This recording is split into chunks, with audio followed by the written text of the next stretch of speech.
Good evening once again. खुदा उनका शुक्र करते हैं कि वो रोज़ बरोज़ अपने कलाम के वसीला से हमें बरकत देता है। आज जो कलाम का हिस्सा हम देखने जा रहे हैं वो है पौलुस रसूल का ख़त करंथियों के नाम, उसका पहला बाब, उसकी तीसरा बाब। हम उसकी 10वीं आयत से लेकर बाब के आखिर तक यानी 23वीं आयत तक देखेंगे। 1 Corinthians chapter 3 starting at verse 10 and going till the end of the chapter। खुदावंद के कलाम में लिखा है, मैंने उस तौफीक के मुआफिक जो खुदा ने मुझे बख्शी दाना मेमार की तरह न्यो रखी और दूसरा उस पर इमारत उठाता है।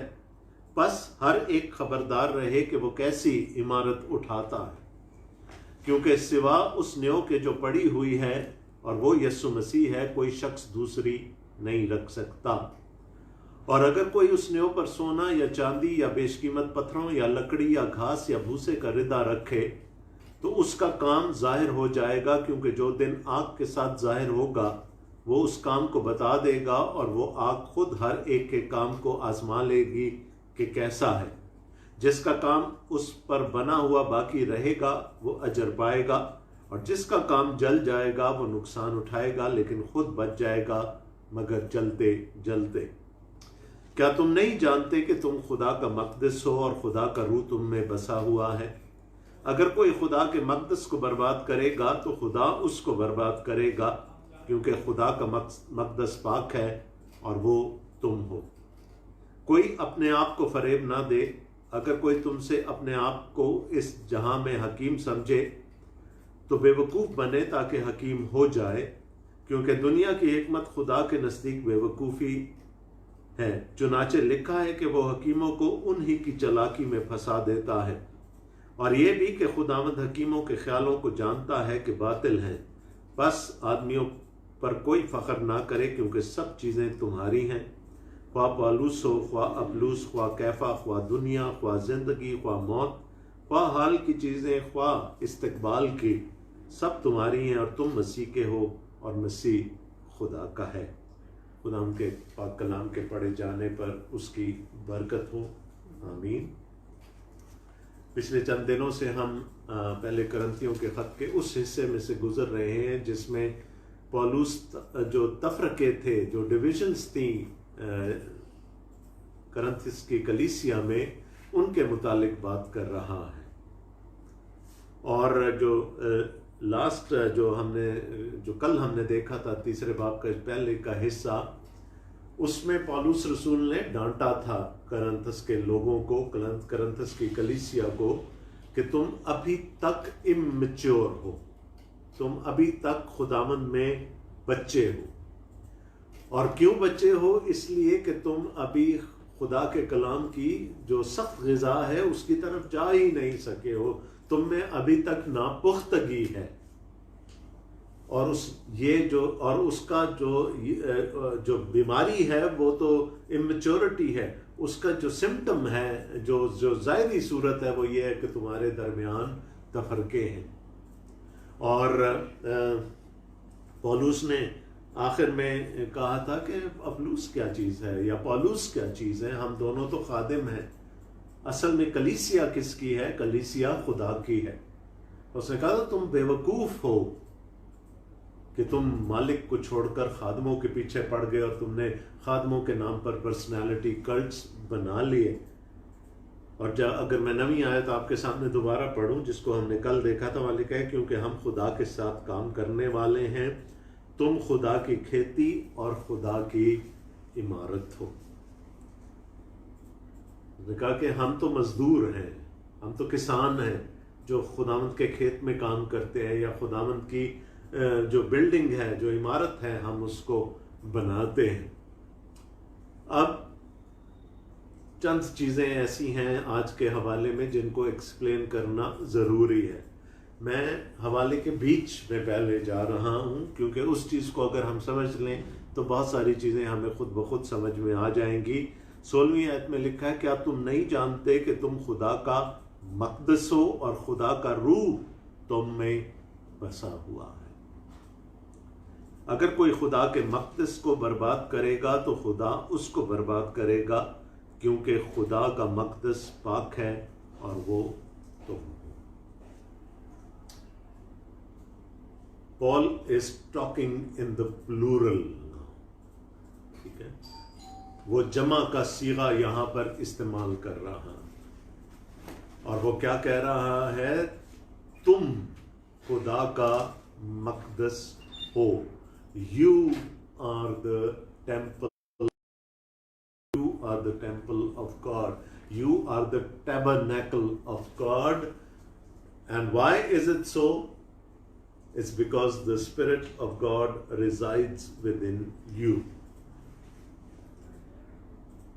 देखें, इस आयत इन आयात को बहुत दफा हम सिंगुलर में ले लेते हैं कि जी हर एक मसीही के बारे में ये कहा जा रहा है। No, Paul is talking about us collectively, के कलीसिया मिलकर खुदा का मक़दस है।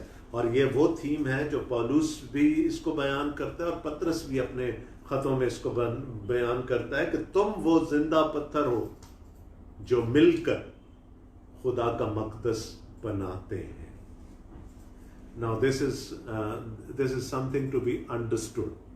पुराने अहदनामा में अगर हम जाएं तो खुदा ने मूसा से ये कहा था कि मैं अपने लोगों के दरमियान रहना चाहता हूं, और मैं अक्सर अपनी बाइबल स्टडीज में या सरमन्स में ये बताता हूं कि this was a very dangerous proposition. ये बहुत खतरनाक था, एक पाक खुदा का नापाक लोगों में रहना, इसके बारे में सोचा भी नहीं जा सकता था, क्योंकि इसका नतीजा मौत थी। कोई नापाकी की हालत में खुदा की हजूरी में आ जाए तो मर जाएगा। लेकिन खुदा ने कहा कि मैं रहना चाहता हूं, मैं तुझे एक नक्शा दूंगा, उसके मुताबिक तू मेरे लिए एक घर बनाना, जिसको हम खैमा इज्तिमा कहते हैं या टैबरनेकल कहते हैं। उस टैबरनेकल के बीचों बीच एक कमरा था जिसको एक पर्दे के साथ दो हिस्सों में डिवाइड किया गया था। जो पिछला हिस्सा था उसमें अहद का संदूक होता था, उसके ऊपर दो करूबी होते थे और उनके परों के ऊपर कफारा गाह थी, the mercy seat of God, और खुदा उस छोटे से कमरे में रहता था। और फिर खुदा ने अहकाम दे दिए कि कोई मेरी हजूरी में नहीं आ सकता, उस जगह में कोई नहीं आ सकता सवाए सरदार काहिन के, और वो भी साल में एक दफा, और वो भी जब वो अपने लिए कुर्बानी चढ़ा चुका हो। और खुदा ने उनको एक सैक्रिफिशियल सिस्टम दे दिया कि मेरी हजूरी में आने के लिए और तुमने अपने आप को गुनाह से पाक करना होगा। कट टू जेरूसलम, हम बीच का सारा अरसा छोड़कर हम यरूशलेम में आ जाते हैं कि जहां पर दाऊद ने खुदा से दरखास्त की कि मैं तेरे नाम की खातिर एक घर बनाना चाहता हूं, खुदा ने नहीं। और फिर हमने देखा कि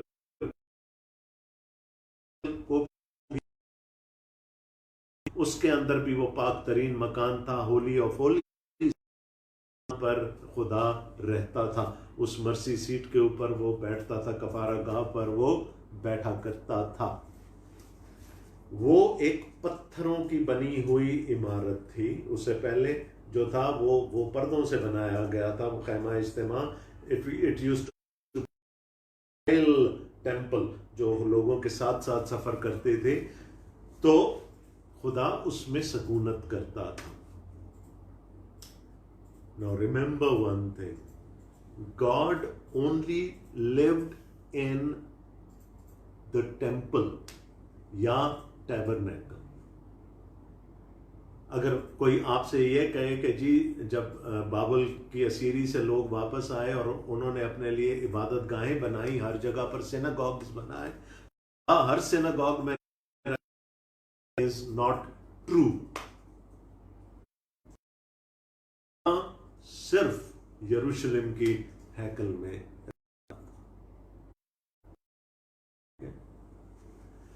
अब पौलुस क्या कह रहे हैं, तुम खुदा का मकदस हो, you are that inner sanctuary, not singularly you but plurally you.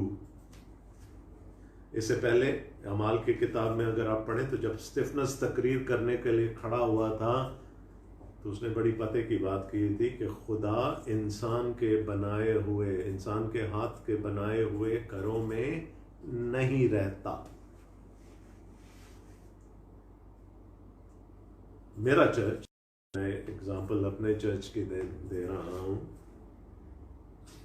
The building saint Andrews church in Saddar Karachi.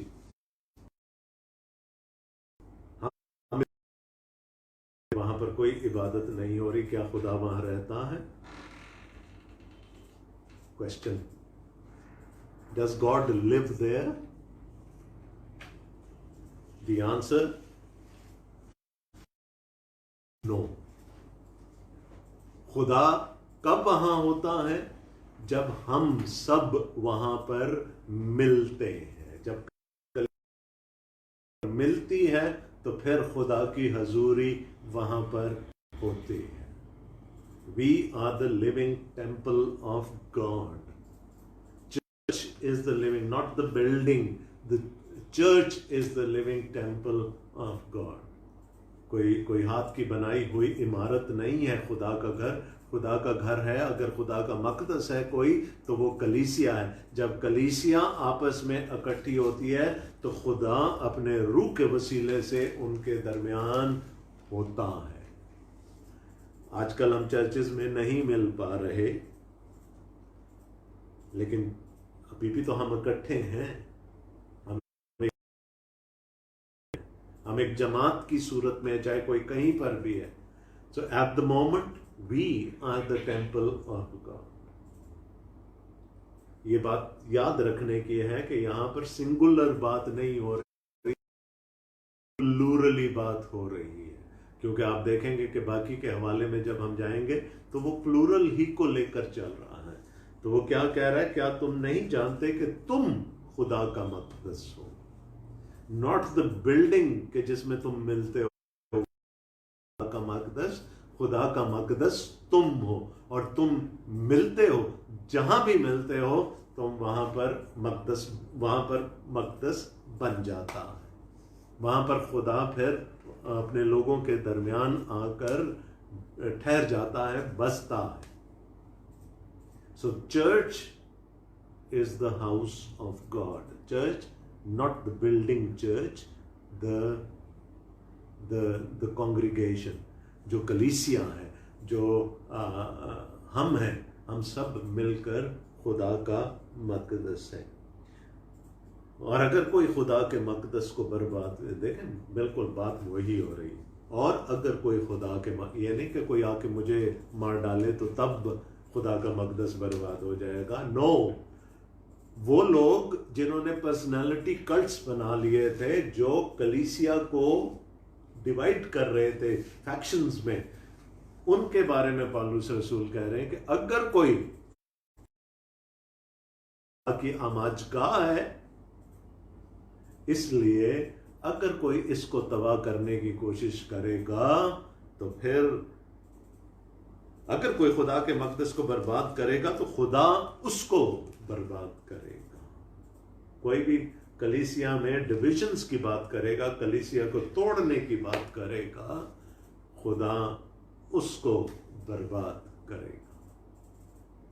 क्योंकि खुदा का मकदस पाक है और वो तुम।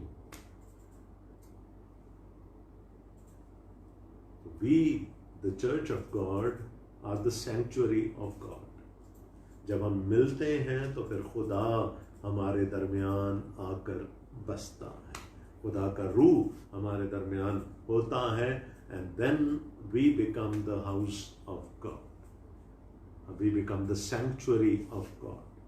Buildings do not matter. हम कहाँ इबादत करते हैं doesn't matter. What matters is कि हम इकट्ठे हों तो खुदा का रूह हमारे दरमियान हो।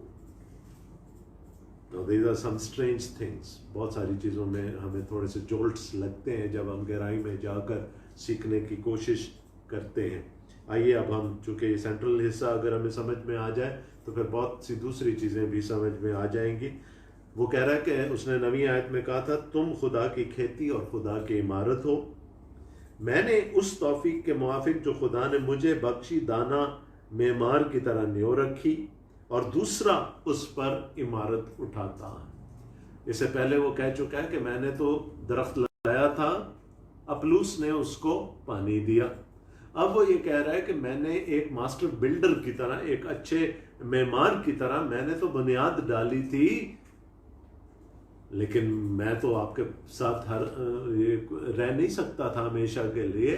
मुझे तो जाना था, मुझे तो खुदावंद ने एक और तरह की खिदमत दी हुई थी, मुझे तो जाकर दूसरी जगहों पर कलीसियाओं की बुनियादें डालनी थी। सो someone else had to come and build it up। किसी और ने आकर उस पर इमारत खड़ी करनी थी। कहता है मैंने तो उस तौफीक के मुआफिक जो मुझे खुदा ने बख्शी दाना मेमार की तरह न्यो रखी, और दूसरा उस पर इमारत उठाता है। बस हर एक खबरदार रहे कि वो कैसी इमारत उठाता है। और यहां पर लीडर्स के लिए चैलेंज है बिल्कुल, क्योंकि सिवा उस न्यो के जो पड़ी हुई है और वो यीशु मसीह है, कोई शख्स दूसरी नहीं रख सकता। Now what he is saying here is that we the foundation जो उसकी, और ये बात वो इफ्सियों के खत में भी करता है कि जो बुनियाद है कलीसिया की, वो कोने का सिरे का जो पत्थर है वो खुदावंद यीशु मसीह खुद है। और अगर खुदावंद यीशु मसीह कलीसिया की बुनियाद में नहीं है तो फिर वो कलीसिया नहीं हो सकती। इफ्सियों के खत में वो कहता है कि न्यो बुनियाद में रसूलों की तालीम है, नबियों की तालीम है, और कोने के सिरे का पत्थर खुदावंद यीशु मसीह है। अगर यीशु को बुनियाद में से निकाल देंगे तो फिर कुछ नहीं होगा। याद रखें पतरस को क्या कहा था खुदावंद यीशु मसीह ने। पतरस ने इकरार किया था, तू जिंदा खुदा का बेटा मसीह है, मत्ती 16 बाब में। खुदावंद यीशु मसीह ने कहा था तू पत्थर है, तेरा नाम पत्थर है, कैफा तू पत्थर है, लेकिन मैं इस पत्थर पर जो तेरे मुंह से ये बात निकली है, इस पत्थर पर अपनी कलीसिया की बुनियाद रखूंगा कि मैं जिंदा खुदा का बेटा मसीह। और फिर हम देखते हैं कि अगर बुनियाद से यीशु मसीह को निकाल दिया जाएगा तो फिर कुछ नहीं बाकी बचेगा। तो पौलुस कहता है मैंने तो उस तौफीक के मुताबिक जो मुझे दी गई थी, मैंने तो आकर खुदावंद यीशु मसीह को तुम्हारी बुनियादों में रख दिया था, और फिर किसी और ने आकर उस पर इमारत खड़ी की। और अगर कोई उस न्यो पर सोना या चांदी या बेशकीमत पत्थरों या लकड़ी या घास या भूसे का रिद्दा रखे तो उसका काम जाहिर हो जाएगा, क्योंकि जो दिन आग के साथ जाहिर होगा वो उस काम को बता देगा, और वो आग खुद हर एक का काम आजमा लेगी।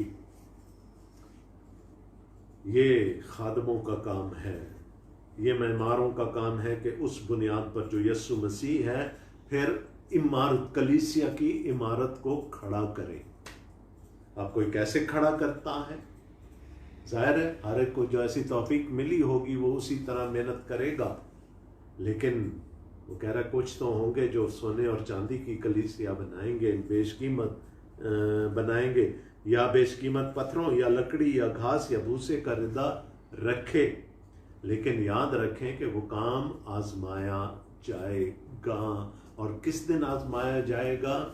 ऑन द लास्ट डे, जिस दिन खुदावंद यीशु मसीह आकर अदालत करेगा तो हम सब का काम भी आजमा लिया जाएगा कि हमने किस किस्म की इमारत खड़ी की है। और वो कहता है वो दिन जो आग की तरह जाहिर होगा वो खुद आजमा लेगा, जिसका काम उस पर बना हुआ बाकी रहेगा वो ही अजर पाएगा, और जिसका काम जल जाएगा वो नुकसान उठाएगा, लेकिन खुद बच जाएगा मगर जलते जलते।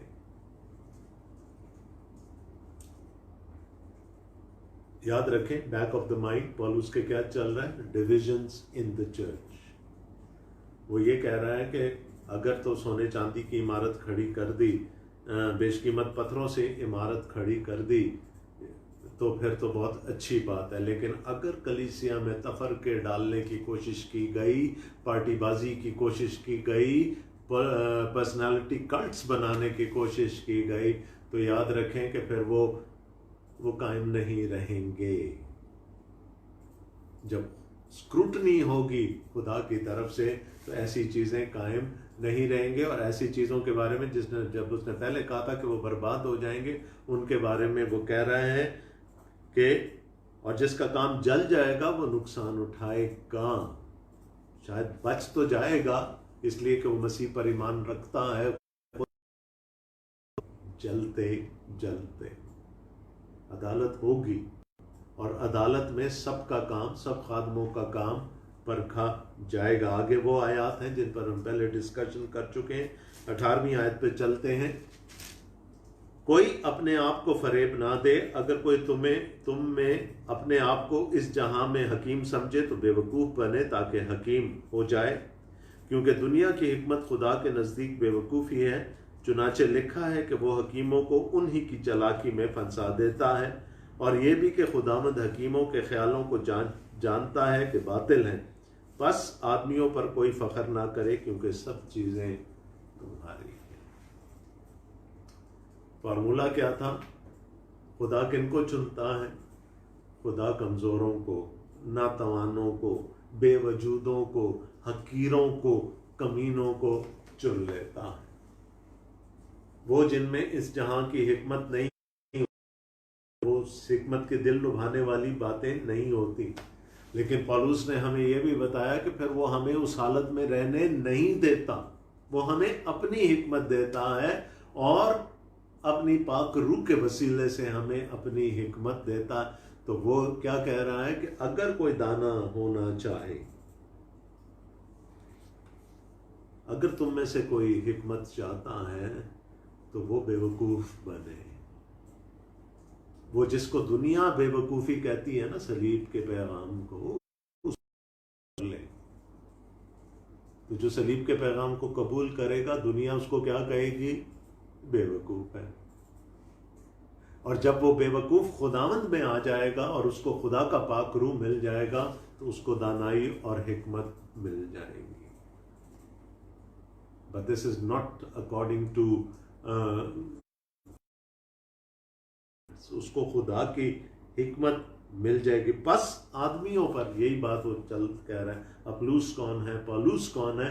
आदमियों पर कोई फख्र ना करे, खादमों पर कोई फख्र ना करे, क्योंकि सब चीजें तुम्हारी हैं। एक दफा एक जगह मैं था किसी एक इबादत में, और वहां पर एक बहुत बुजुर्ग खादिम थे हमारे, वो भी थे जो प्रिजाइडर थे मीटिंग के। उन्होंने जब उनको बुलाना चाहा, उन्होंने कहा जी हमारे खादिम, और उनका नाम लिया, वो यहाँ आएंगे अभी। और उनको ये बात बहुत बुरी लगी। उन्होंने स्टेज पर आकर कहा, मैं खुदा का खादिम हूँ, खुदावंद यीशु मसीह का खादिम हूँ, तुम्हारा खादिम नहीं। लेकिन पौलुस क्या कह रहा है कि अगर कोई खादिम भी है तो वो तुम्हारा है, कलीसिया का है। खुदा भी कलीसिया का है, खुदावंद यीशु मसीह भी कलीसिया का है, पाक रूह भी कलीसिया में रहता है, खादिम भी कलीसिया के हैं। तो उसने कहा कि मैं, पौलुस कौन है? तुम्हारा खादिम है। अपलूस कौन है? तुम्हारा खादिम है। तुम उन पर क्यों कर फख्र कर सकते हो? क्यों उनके नाम से धड़े बनाते हो? क्यों उनके नाम से पर्सनालिटी कल्ट्स बना रहे हो? आगे वो बता रहा है यही बात 22वीं आयत में, ख्वा पौलुस हो, ख्वा अपलूस, ख्वा कैफा, ख्वा दुनिया, ख्वा जिंदगी, ख्वा मौत, ख्वा हाल की चीजें, ख्वा इस्तिकबाल की, सब तुम्हारी। You have been chosen by God and everything belongs to you. Everything belongs to the church. यहाँ पर फिर मैं इंडिविजुअल की बात नहीं कर रहा। आई थिंक जब गलतियों के ख़त का हम स्टडी कर रहे थे, सुलेमान ने हमें ये बताया था कि यहाँ जब भी बात होती है, ये चर्चेस को ख़त लिखे गए थे, और यहाँ पर कलेक्टिवली की, कॉर्पोरेट बात होती है, नॉट ऑफ द इंडिविजुअल्स। वो ये कह रहे हैं सारी बरकत जिनका वादा किया गया है वो कलेक्टिवली कलीसिया की है, चाहे वो इस दौर की हो चाहे मुस्तकबिल में होने वाली हो। जितनी बरकत है, जो कुछ है, वो सब कलीसिया के लिए है, कलेक्टिवली, नॉट इंडिविजुअल। हाँ, अगर हम कलीसिया का हिस्सा है तो फिर वो बरकत हमारी है। सब तुम्हारी हैं और तुम मसीह के हो और मसीह खुदा का है। सो अब देखें ना, जमीन और उसकी सारी खुदा की है। तो जब खुदा ने मसीह के वसीले से इस कायनात को नजात बख्श दी और उसमें से उसने हमें बचा लिया, ये सारा कुछ किसका है? हम कहते हैं ना, और हम नहीं कहते, कलाम कहता है कि हम वारिस हैं और मसीह के हम मिरास हैं। So everything belongs to the church, all the blessings belong to the church. लोगों के पीछे चल पड़ेंगे, that will lead us to utter destruction। मैंने आपको पहले बताया था कि मसाइल करंथस की कलीसिया में बहुत सारे थे, आज की कलीसियाओं में भी बहुत सारे मसाइल हैं, लेकिन पहला कौन सा चुना पौलुस रसूल ने एड्रेस करने के लिए? It was divisions in the church, तफरके, क्योंकि उसको पता था कि क्या होगा अगर तफरके होंगे तो कलीसिया बर्बाद हो जाएगी। और उसने क्या कहा? जो खुदा के मक़दस को बर्बाद करेगा, जो कलीसिया को बर्बाद करेगा, खुदा उसको बर्बाद कर देगा। तो वो लोग जो निफाक के बीच बोते हैं वो ये सुन लें कि खुदावंद का कलाम क्या कहता। बहुत दफ़ा ऐसा होता है कि किसी की कोई ख्वाहिश होती है कुछ बनने की, एक चर्च में वो नहीं बन पाता, वो अपने लिए एक नया चर्च खोल लेता। डिविजन्स। वो पौलुस क्या कह रहे हैं? Everything belongs to the church corporately, चाहे वो खादिम हो, चाहे कुछ भी हो, चाहे हाल की चीज़ें हों, चाहे मुस्तकबिल की बरकत हो, सब चीज़ें कलीसिया की हैं। और कलीसिया मसीह की है और मसीह खुदा का। खुदा आप सबको बड़ी बरकत दे। आमीन।